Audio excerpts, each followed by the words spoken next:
very first event was the African Movie Academy Awards. Wow. On the 6th of March 2010. I met RMD? I took a picture with him. Oh my God, my Facebook was popping.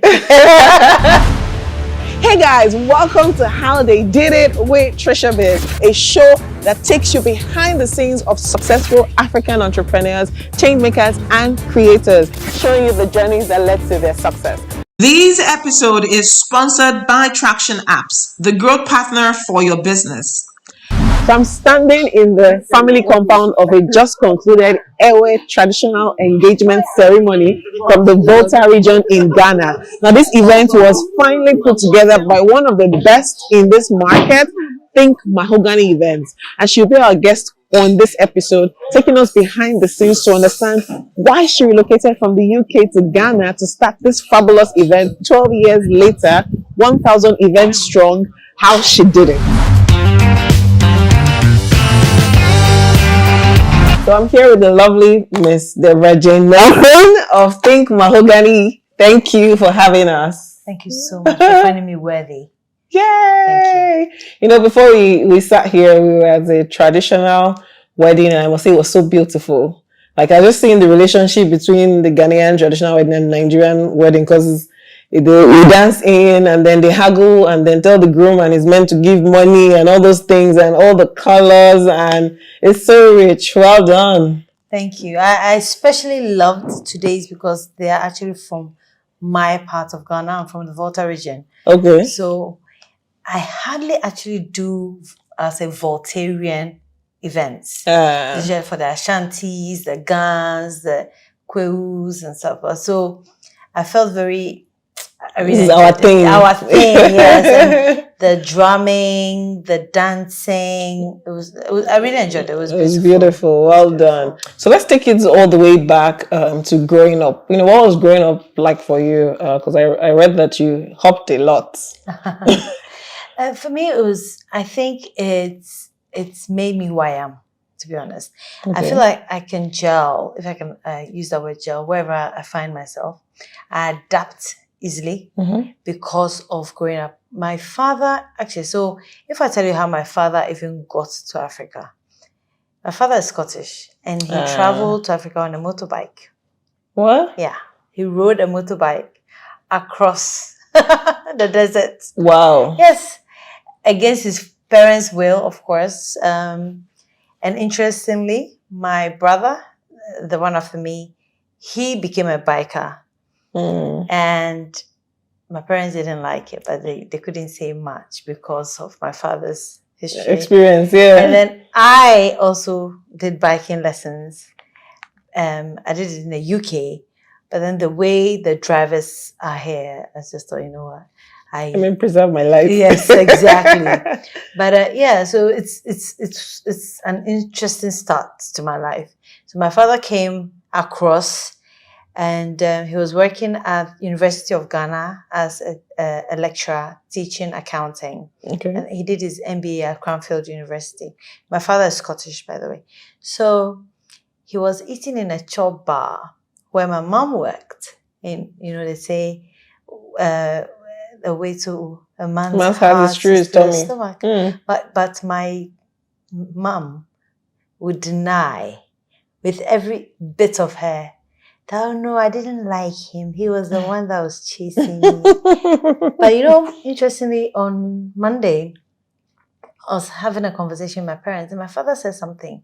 And I was like, I pray that when I'm 71, my husband will be saying this about me. He said, he was saying it to his other friends that, you know, I really hope she doesn't die before me. He was saying that about my mom. And then I heard my mom saying, he's always saying this to me. And I keep telling him that I can't control that. It's God's will. So one of the friends asked, why do you say that? He said, I wouldn't know what I would do if she wasn't around. I'm so used to living my life to provide for her and the children, that even now that he's semi-retired, every time she wants money for something. So it's like he looks forward to providing For her. for her. And he looks forward to every day she doing something for him. So it's like his whole life now is about her. Revolves And around her. he says he can't phantom life without her. And I reflected on that for so long. You know, I'm like, I hope I have such an impact on my husband that he would say that this chick, I better die before you. But so he did that. He worked here for a bit, and he got a job with a publishing company in Nigeria. Okay. I was 6 months old when I went to Nigeria. Then when I was 2 years old, we went to Togo. Wow. That's when they were doing Ghana Must Go in Nigeria. Okay. So Ghana Must Go. We shipped off to Togo. And then I lived in Togo till I was 9. So that's 7 years in Togo. My younger brother was born in Togo. Then we came back to Ghana because of the civil war in Togo. Okay. And then when we came to Ghana, I went to primary, GSS, SSS. And then it was time to go to sixth form.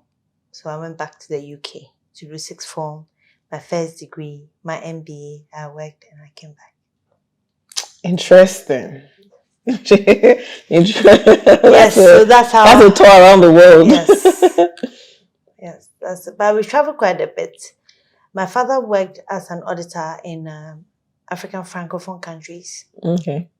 So we got the opportunity to travel with him a lot to Niger, Burkina, Guinea, Cameroon.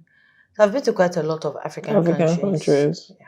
Okay, so you end up in the UK, you go through the first degree. The MBA was right after the first degree. Yes, because when I did my first degree, even before I did my first degree, I did 1 year work placement. Okay. So I was already a year behind.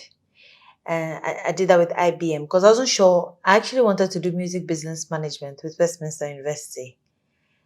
I had this whole thing that I could be an artist and repertoire manager.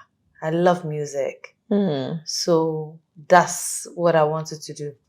And then I thought, you know what if I don't get a job? And that was when IT was picking up.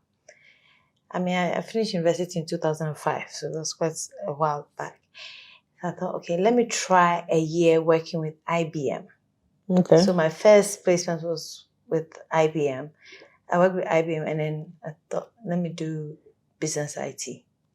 So I didn't do music business management. I ended up doing business IT at Coventry University. And even that, I did 2 years and then I did 1 year work placement again with Kodak Dental Systems. The X-ray machines that I use, the software behind the X-ray system. So I worked for Kodak for a year and then I finished my degree. And then I thought, you know what, let me just stay on and do my MBA. So I did my MBA in international business, but also at Coventry. Okay. So after the MBA, what next? After the MBA, I lived in Milton Keynes for 11 years and then I was in Coventry. So after the MBA, I worked for Milton Keynes Council. I was doing a lot of healthcare, social care work, but the administrative aspects of it. Okay. My friend and I started a charity then called, at the time, it was called Shikatama, which means living in hope in Swahili. And the target was to provide support for people living with HIV in the African community. So I did Shikatama part-time with my friend Tina for a while. And I was affected by somebody living with mental health illnesses. So I then thought, I was his sole carer. And he had a huge impact on me because I was young, and his medication was very druggy to the point where I had to even brush his teeth. It was a lot. It was a huge burden on me. And that's when I also developed a passion for helping people with mental health, because that's when I got to understand that it's beyond what we think. And it affects me to the point where when I hear people call a mentally ill person on the street a mad person, I should get upset. because that person doesn't know that they are mentally sick. And it is not their desire to be in that position. So I decided that I would provide support for people, not people living with mental health, but people affected by living with people with mental health. Okay. You know, it drains you. It drains you. People don't realize it actually channels. It can channel your career path. It influences you in big ways. And so I decided to do that. So I kind of branched off the HIV and started focusing more on the mental health. And Tina was still doing the HIV. So I did that for a bit while I was working for Milton Keynes Council. I also worked for the Open University. I was all admin, and I was there for a while. But I was doing a long distance relationship with a Ghanaian man. Okay. I'd known him since I was 9. Okay. So we were friends for a very long time. He moved to America. We were doing long distance. And I was at that point in my life where I had to make the decision, do I get a mortgage and like focus, you know, once you get into the British system, that's it. That's it. So do I get a mortgage, you know, get into it, or do I come to Ghana and be with him and start life? So I chose the latter. Chose man. I chose man. Yes. I chose man. And I came to Ghana. But I got a job with the medical laboratory, did that for 6 months. I didn't like it. The relationship ended. After 4 years, it ended in 6 months. Oh, wow. You ended 6 months returning to Ghana. Yes, and actually being in a relationship. You can't compare that to long distance relationship. Yeah, so it didn't work out. You know, but something told me not to go back. I mean, I was going back because he was everything I knew, really. I had no friends. My siblings were in UK. My friends, you know, I always say that the most important, I shouldn't say significant or important, but your realest friends are the ones you make in the hardest moments of your life.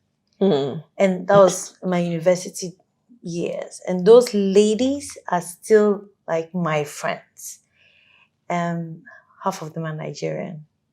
Interesting. Yes. So, so I was ready to go back because there was really nothing here for me. But something just said, don't go back. And, you know, looking back, nothing but love would have made me come to Ghana. Because I had nothing here. There's nothing here for me. God had to find something to bring me here. So really, and it made sense why it was only 6 months. That wasn't God's plan for my life. God needed to find a tool to bring you back. Bring me, and God, it was just, that was the only way. So I listened and I started looking for a job, and I got a job with Ericsson, the telecommunication company. You know, so you get your first job. It wasn't what you wanted. You get Ericsson. So how did you then navigate from there into events? Okay. So I knew that was going to be the next question. When I left the first job at the medical laboratory, I was pretty much packing up to go. And when in trying to figure myself out and what I'm actually doing in this Ghana, a friend of mine at the time, when I was at the lab, I was doing a lot of events for them, a lot of marketing stuff. And even when I was in the UK, every time the African community were doing events, I would help. I wasn't passionate about events. I'm still not passionate about events. I keep saying that even when I do my classes. And the first question I ask my students, why are you in this class? And they tell me, I'm passionate about events. And I'm telling you, after doing real events and not making money for a while, I'll ask you if you're still passionate about events. They are passionate about the idea of seeing beautiful things being done on social media and believing in themselves that they can also do it. So I I was home and my friend said a friend of hers is having an event and he needs help. But because she's working at the bank, she doesn't have time. Mhm. So if I could help him, I was against it. One, because I was out of town. I was in Takwa. Two, I have a big phobia for road travel. Three, I was going to sit in a total stranger's car. So I'm like, no way, I'm not going. She persuaded me, and I'm glad she did, because she persuaded me, oh, please, please, please go with him this time. But next time, I promise I'll go with you. Fine. So I went and to help him do an event. And he gave me the first event. But whilst we were waiting to actually execute that event as a planner, decorator, coordinator, all in one for him, he got a call from a Nigerian event company. And this company, I don't know if they're still in business, Open Hands Nigeria. I should actually look for them. The owners were his friends from Oxford Brookes University. And they had the opportunity to do African Movie Academy Awards in Ghana that year, 2010. So they called him, do you have any contacts in Ghana that can help us to find vendors and all that for the events? This man says, oh yes, I have an event planner.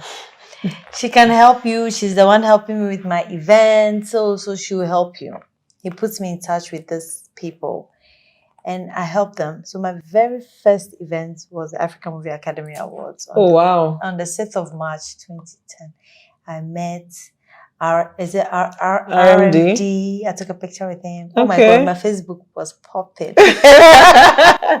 Yes. That was my first event. And then the week after was actually his event. Okay. At the time it was Facebook. I've always been big on social media. I remember High Five, MySpace, then Facebook.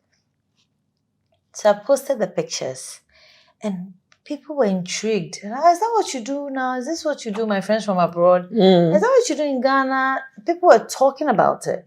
And it was, imagine my first event being this movie event with this handsome man that, everybody likes. And there was Lydia Force and there were a lot of celebrities. So it attracted audience. Everybody was curious. What event was that? And then the following week, I do another event. And the girls were dressed in Grecian clothing, It was different. And people are, do you do events now? And I said, yes. But not with the mindset to actually go into it as a business. I was still looking for a job. And I started getting bookings. Just like that. Oh, it's my birthday. Can you help me? Oh, I'm getting married. I remember my first wedding. I'm getting married. Can you help me? This, that. And basically, that's it. For me, at the time, I was still looking for a job. It's something to do whilst looking for a job. Whilst waiting. And I got a job, but even then, working full-time for somebody else, I could do 4 weddings in one Saturday, and it would be 400 guests, 300 guests. It wasn't like 50 guests, 100 guests, no. Large, and I could do 4 every week whilst working 9 to 5 for somebody. And I did that for 2 years. It was draining. And I had to make the decision. Do I leave Ericsson and focus on Think Mahogany, or do I leave Think Mahogany and start working my way up the career ladder? And I decided to do Think Mahogany. Go business. So how were you able to balance both, that one didn't suffer, the 9 to 5 and the business for the 2 years? I think that's what's groomed my not sleeping pattern. And I remember I used to have a blog at the time on WordPress.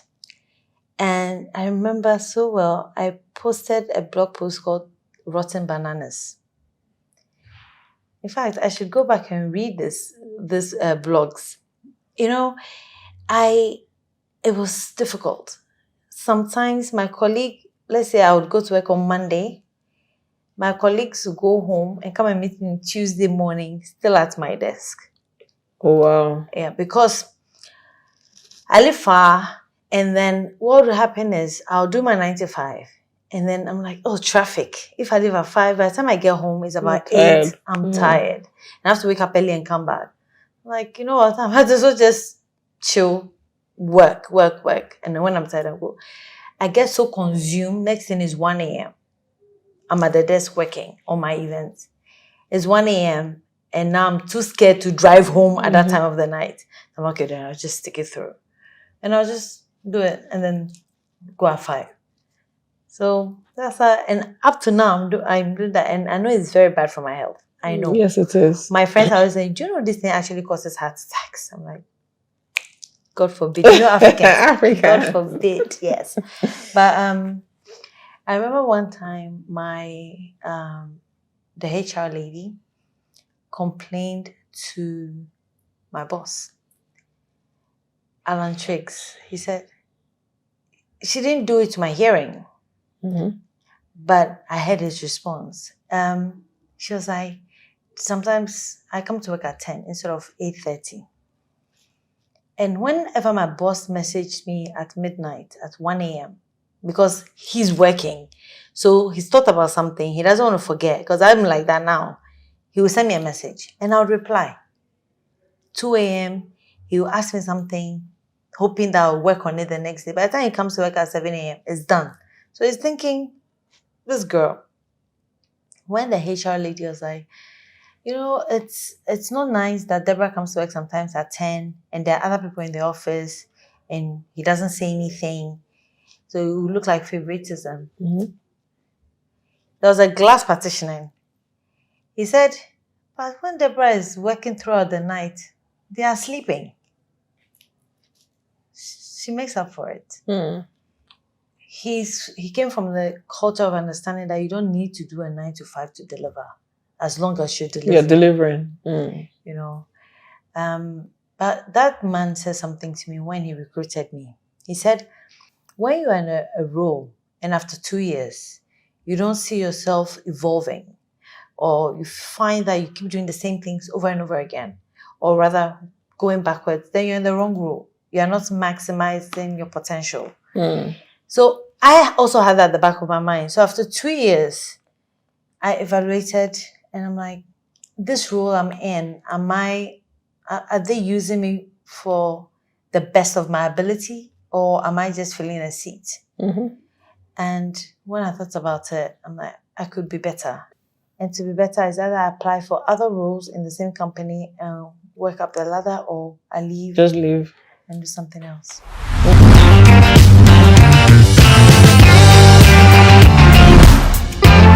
So the business is growing now, you know, you're getting people reaching out to you. So what are some of the things that you remember doing to grow the business at that infancy stage?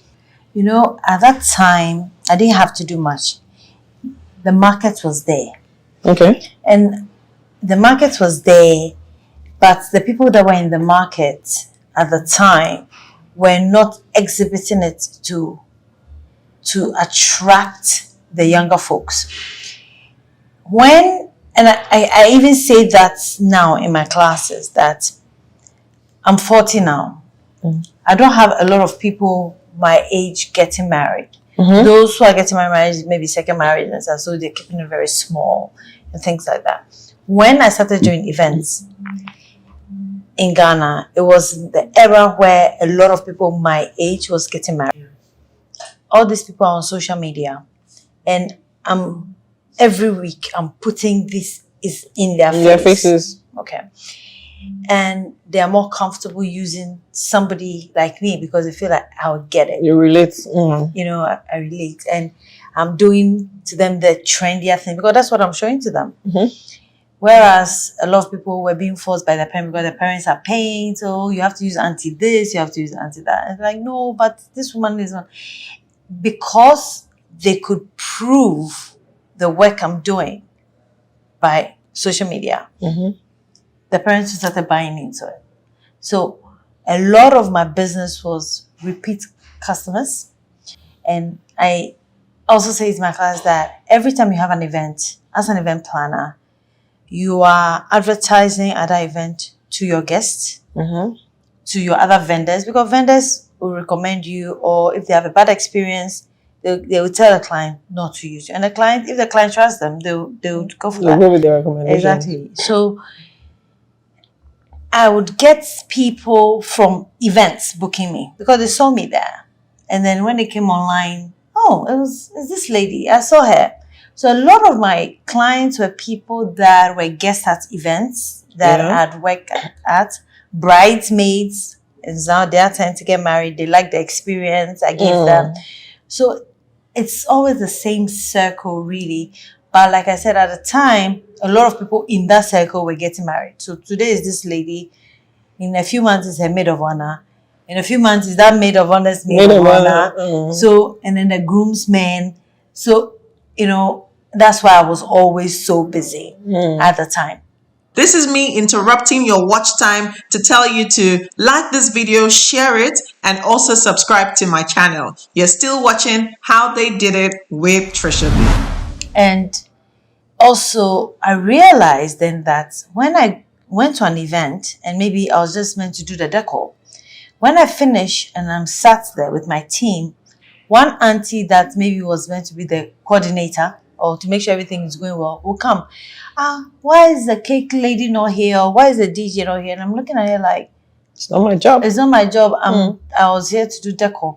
But at the time, they had that mentality or mindset that once you're the decorator, every problem here is your problem.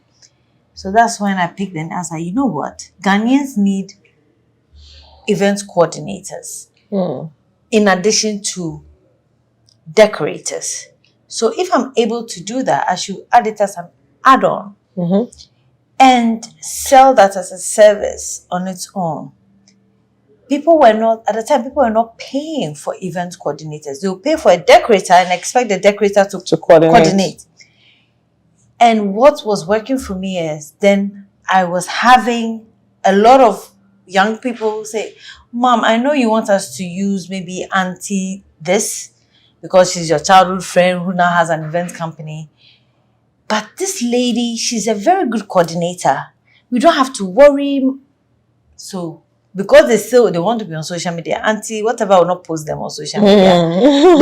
The social media, they want to trend. So I started, now Ghanaians call it ongoing. So during the event, I would actually be posting whilst we are setting up or event styling in progress. When the bride is getting ready, I'll be posting. So people were enjoying it and they couldn't wait for their turn. And I would get messages from people saying that, I'm looking forward to Saturday because I know I'm going to see somebody's wedding. I remember when I traveled to China. In China, Instagram doesn't work in China at the time. I was in China for 2 weeks. I came back to messages. What happened to you? Where are you? Where are you? Yeah, it's like, where are you? That's how I did that. Okay, people really live on my Instagram, so I need to capitalize on that, So social media for me, I think is one of my success stories. I saw that what it could do for me, and I capitalized on it. People lived moments on my social media page, and it was free marketing for me because the portfolio is there. So I didn't need to convince anybody. They just have to show it to whoever is paying for the wedding. Like, you see this woman, and this person was there, and that person was there. So that's how I was able to grow an organic clientele. So did you do any advertising on social media? It was just posts? Never paid for there's a word, influencers advertising? No, I've never paid for an influencer. I've never paid for an boosted posts. Boosted posts. Never. Oh, interesting. Never. But there's something, because before my Instagram, every day I would see that I'm getting 100 followers, 70 daily up to now.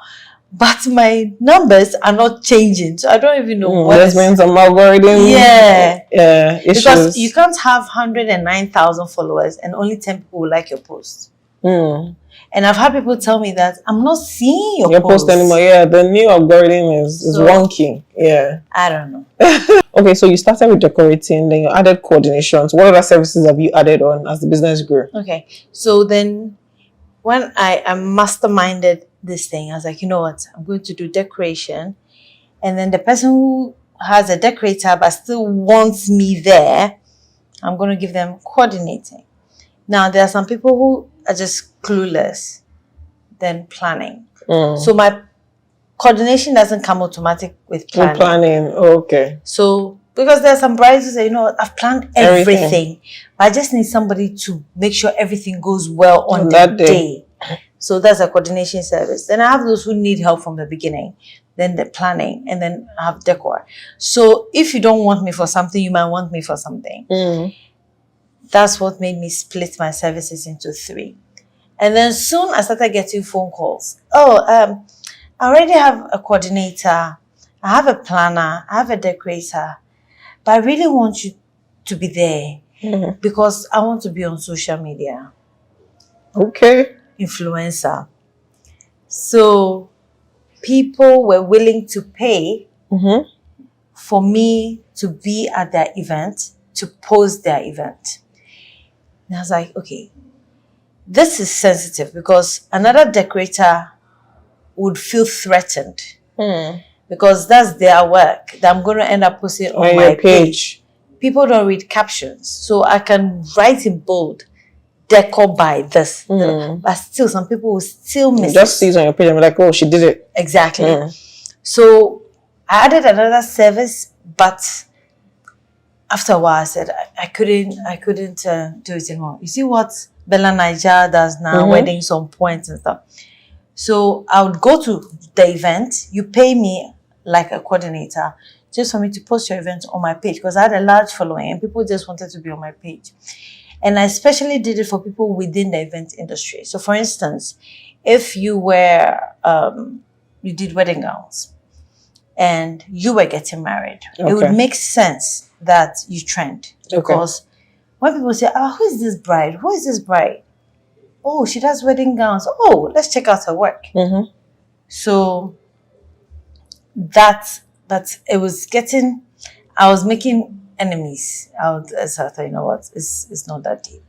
When you call me and say, you know, I want that service. No, we don't do that anymore. Don't do it. Unless you're using us for a particular service. We don't do that. But that's, trust me, it paid. It's paid. That's when I knew that people could make money off social media. But because I just couldn't see myself just going to people's events and just to capture. And there's a market for that. So many bloggers have come to take that market. There's so many people making so much money for just going to events and blogging. But it's not me. It's taken away from my craft. So which of the 3 is contributes the most to your revenue? Which is more profitable?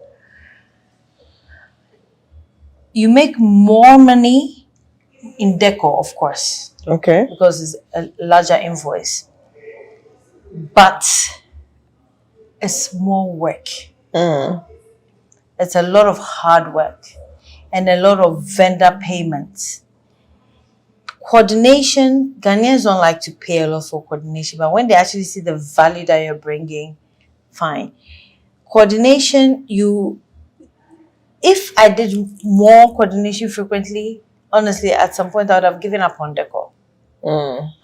It's less physical work. You know, it's less physical work. And what you find is you can tell from people's style of decor, you can tell people's characters from their style of decor. Because I'm a coordinator, my decor is very practical and clean. Okay. Because I'm thinking, why do I need to put a tall vase with huge flowers here when this is a table right by the aisle? So if this table is here, when the bridal party are coming in, nobody can see them. But there are some brides that they want a room full of just that type of centerpiece. But when we are coordinating, we get the heat because grandma at that table is going to come and tell you to carry that vase down. They always do that. And you can put 3 glasses, under plate, side plate. They will tell you, you know what, madam, I'm not going to drink wine. I'm not going to drink champagne. I'm just going to drink water. Can you clear these glasses so I can put my handbag or I can put... So a lot of things that go into design really is not practical. It's for the aesthetics. But as a coordinator, it's work for me when I have to now clear up. So you would see in my decor that it's very practical, very clean. It's still tastefully done, but I'm not fighting for flamboyant decor. It's not my character. So people know to come to me. They know what to come to me for. Corporate people love coming to me because obviously they don't care about all those things. And they've realized, and I realized that the reason why I get a lot of corporate jobs is because I think they realize that I understand business acumen, I understand branding. You know, people, and what I find is because of social media, everybody think they are a decorator. They just go to Pinterest and get something. Get whatever and replicate it. People like that, because they don't have experience, if there were strong winds and half of those vases broke, they wouldn't even know how to improvise. And I always say this in my class, and my class is one of the additions. Also, I was getting too many calls. Do you teach? Do you teach? Do you teach?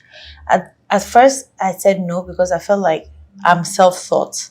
So I was limiting myself to like, you know, I'm not in the capacity to teach somebody when I'm self-taught, because I'll be passing on mistakes. I'll be generating a whole generation of mistakes because I was getting a whole lot of calls. But a lot of people come to my class and leave and say, you know, I've been to other classes, but this class is different.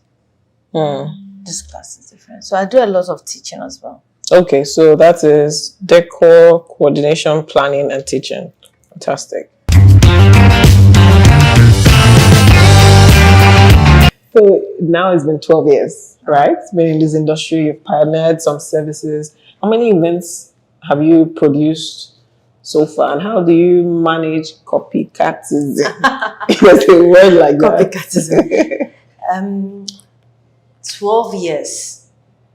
How do I manage copycatism? And how many events have you produced? And how many events have I produced? Definitely more than 1,000, for sure. Wow. Because I do birthdays, I do social events, birthdays, christenings, and all that. And I do the marriages, traditional weddings.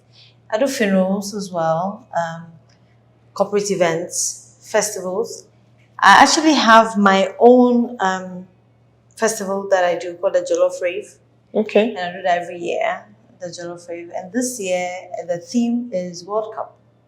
Because of the World Cup, we qualified for the World Cup. So I've done over 1,000 events. Okay. And I've trained over 1,000 people. Impressive. And copycatism, human nature. In the beginning, it used to get to me like, can't you think of something else? You know, people used to copy and even copy captions under my post, word for word. I could see somebody's event and think for a minute it's my event. And I'm like, no, hold on. I didn't post this, you know. And I remember those days, I would get so annoyed that sometimes I would actually message the person that really, if the client brought my event to you as an inspiration, surely you should say to them that, you know, this is somebody's unique work. I could tweak it a bit. And what will sell for you is even tell them you would make it better. Even if you can't make it better. They want to hear that you can make it better for cheaper. That's all they want to hear. Say that and just tweak it. Maybe the color, just the vase, the napkin. But the same thing, I used to get worked up before. But now, I don't care. I don't care if you copy me, because then clearly you lack innovation, you lack creativity, and you find me worthy enough to copy me, then I'm doing something right. And you can copy and replicate, but as I mentioned earlier, without experience, you're going to spend your whole life copying and replicating. You're just bringing other people's work to life over and over and over again. You are not creating your own work. And you know, this job that we do, the beauty is in the creation. I look at work because when I'm doing an event, I even go as far as creating your monogram for your event. For instance, we are planning a 50th birthday party. I asked the lady, your monogram, what are we writing? Fabulous 50, gracious 50, grateful 50. What do you want? Oh, that's nice. And, you know, she spent time. And, you know, you need to evaluate why you're even having this party. What is the reason behind this party? Is it just a funky 50? Then we know we're just jamming. But go back and sit down. Why do you choose to celebrate your 50th in this way, in this manner, with these people? What is making you do this? Then they'll think about it. Okay, so now we're coming to brand your event. When we brand your event, this brand is going to be on your favors, on your invitation cards, on your table number, everything. Years to come, you will see that monogram will remind you of this day. So I'll ask you particular questions. And it all helps, it sets the mood for the event for me. So it's like I'm creating with you from the beginning. And that's the part I enjoy the most, the creation part. So I gave her a task. This woman came back with Bible verses, different objectives, told me her life experiences. I listened. I told her, please send it to me in a voice note. She sent it. I listened 3 times and it just dropped in my spirit.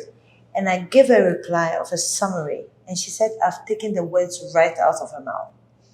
So with that, I'm creating a monogram to depict her mood and why she's doing what she's doing. Now, once I have that, every vendor that I choose will be aligned with that objective. So depending on the objective of the event, then I know what kind of vendors to align to for that particular mood, because really it's, and also a lot of times I like to be led by the spirit because I work with a lot of vendors and every day my DM is full with new vendors wanting to be on your list. Yeah.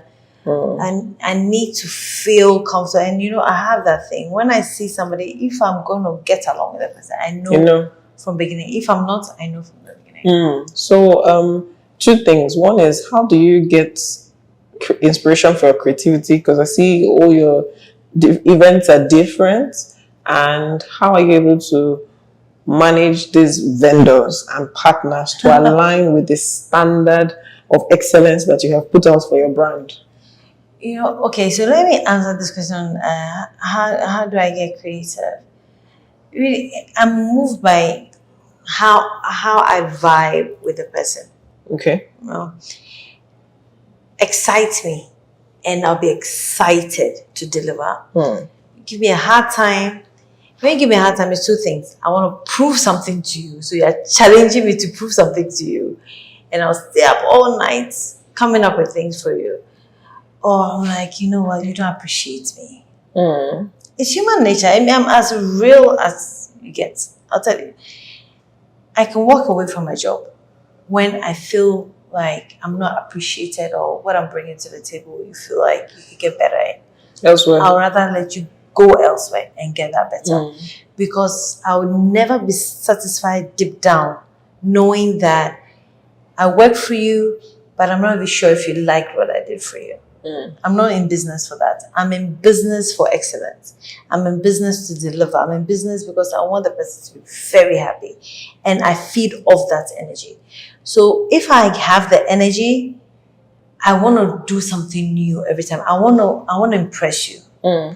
Now, this question, for the past month, all I've been doing is lament, questioning why vendors seem to have a challenge with diligence, honesty.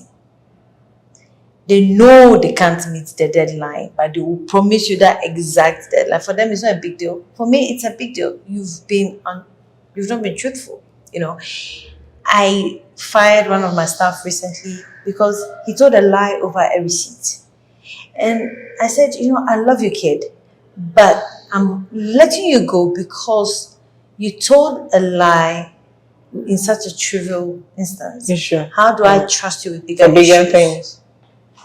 You have to, I've worked with so many people that I have learned to pick on the small things. Because the small things is the person showing you their true character. So don't And eventually grows into the bigger things. Exactly.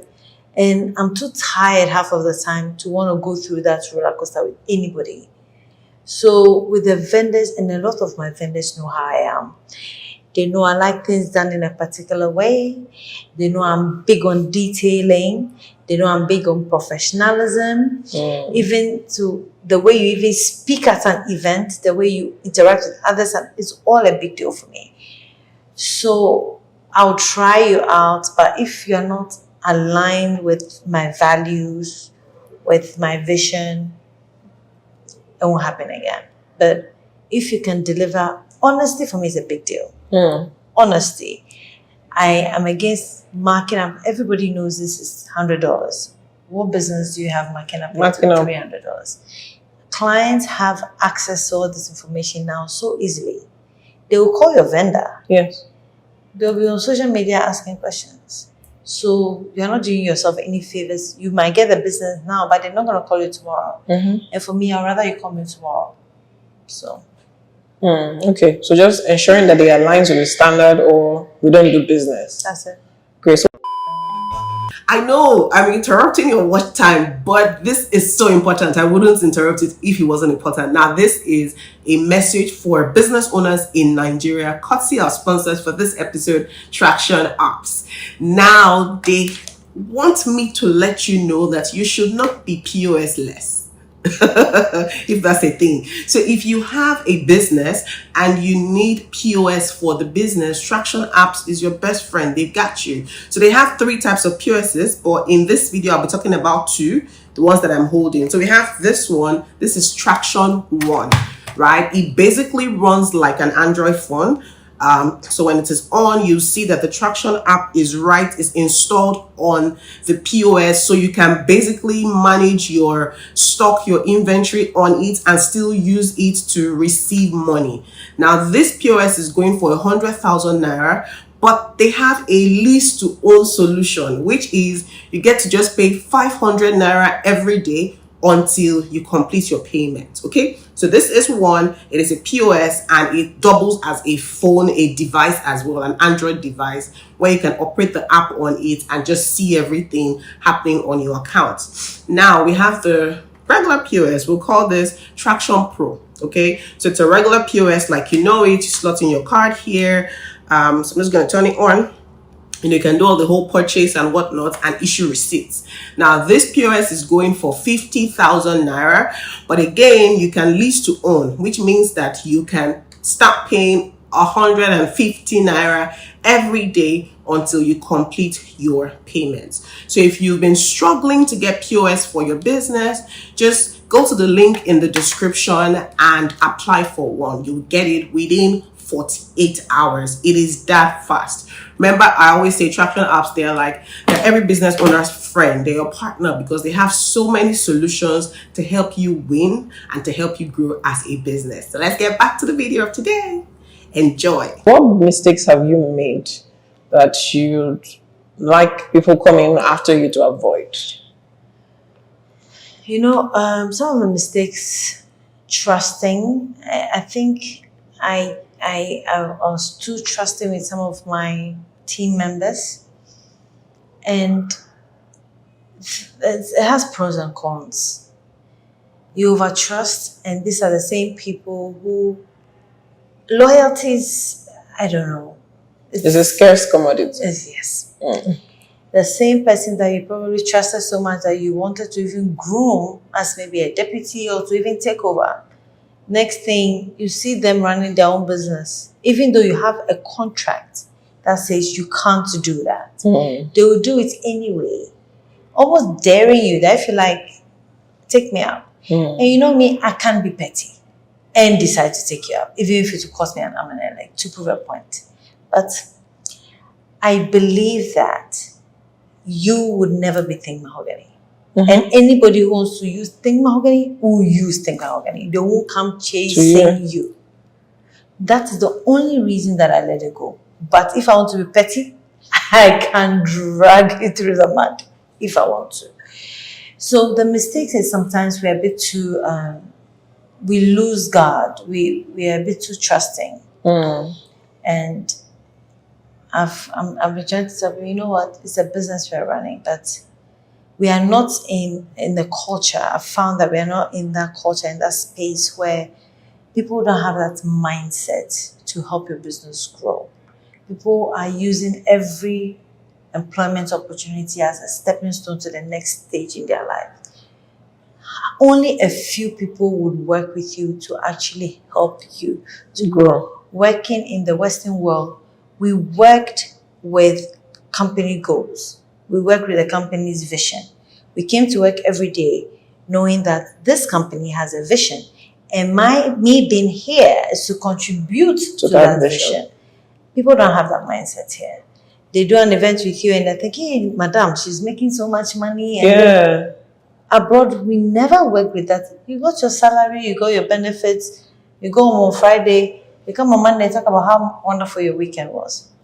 Life goes on. But that mindset, people's attitudes to work, the attitudes to work after, 12 years, I'm still struggling with it.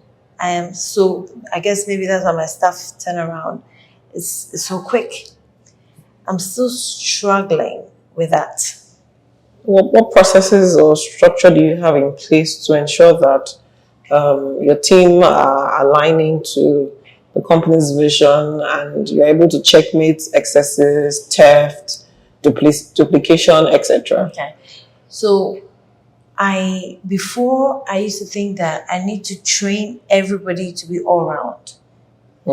So if it was you know how to do decor, you know how to do coordination, planning, back office responsibility, you know how to do it all. I wasn't doing myself any favors doing that. So if you're doing decor, you're doing decor. Do decor. If you're doing, and also I don't give them a lot of room to interact. It's not even healthy for the business. Again, confidentiality. You know, sometimes I sit and think, what school of thoughts did these people come from? You know, the school of thoughts. But then you get a good one, and then. So I've just decided I'm going to limit you to your role. Be very good at that, and just stay there. That's what's helped you. Yeah, that's what's helped. Great. So, lastly, any advice for entrepreneurs out there? You've been at it for over a decade. You've gone through the high and lows. You've made a lot of money in the process. A lot of headaches as well. So, what advice do you have? You know, focus on your focus. You know, what I have learned is that we are all on an entrepreneurial journey, not for ourselves. I've come to find that a lot of entrepreneurs are entrepreneurs to answer to a calling. Without Steve Jobs, we wouldn't have our Apple phones that we're also crazy about, that people would queue up at dawn or the night before because they want to buy a phone now. It's like crazy. The addiction. You see, and that was his calling. God needed him to do that for that time. His time was up. He's gone. We all have a calling. And for me, I personally know that my calling is not really about creating events. My calling is about impacting people's lives through the events that I create. Okay. Yes, I've had staff say that, oh, madam, if it wasn't for you, I would never have even had the opportunity to come to a place such as this. And I also like the fact that I've been able to teach people skills that have now become transferable skills for them. So I'm contributing to livelihoods. I do a lot of the things I do not really for my benefit, and because I believe that God provides. COVID hit, and I'll tell you what, even though I wasn't doing any events, I enjoyed the most peace of mind during COVID. It gave me an opportunity to rebrand. I actually opened my studio. I was paying rent for years, but never opened a studio because I just didn't even have the time to go and micromanage any builder or electrician or tiler. So I was paying rent, all right, but I was working so much that I didn't go. COVID gave me time to renovate my studio, to think through processes, things that were not working then, how is it going to work now? And connections that I made through events opened a lot of great doors for me during COVID. So everybody should focus on their focus. Focus on focus. Be honest. You know, honesty. You may think that you're doing yourself these favors by trying to outsmart somebody, but that's just temporary. That's just, from experience, that's temporary. People would use me, go and use other people, and come back because it's different. Honesty hits differently. Fantastic. Honesty hits differently. Thank you so much. Thank you. It's been an honor talking to you. So guys, there you have it. I'll see you in the next episode of How They Did It with TriciaBiz.